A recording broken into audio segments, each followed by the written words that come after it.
Alan, it's your turn. Eye, ear, or foot? Foot. Why foot?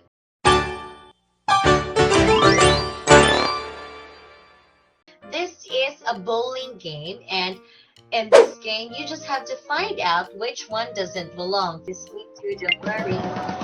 Okay, Alan, it's your turn. Okay, which doesn't belong? Book, t-shirt, or paper?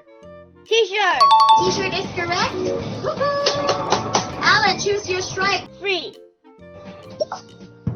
Whoa, good start. My turn. November, Monday, or Saturday? This is so easy. November!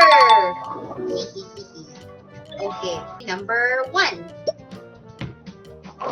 Teacher Angie only got 2. Alan, it's your turn.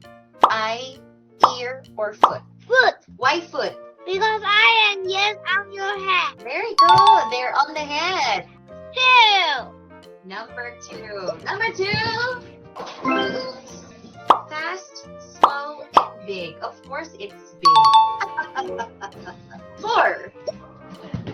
Aw, it's only 2.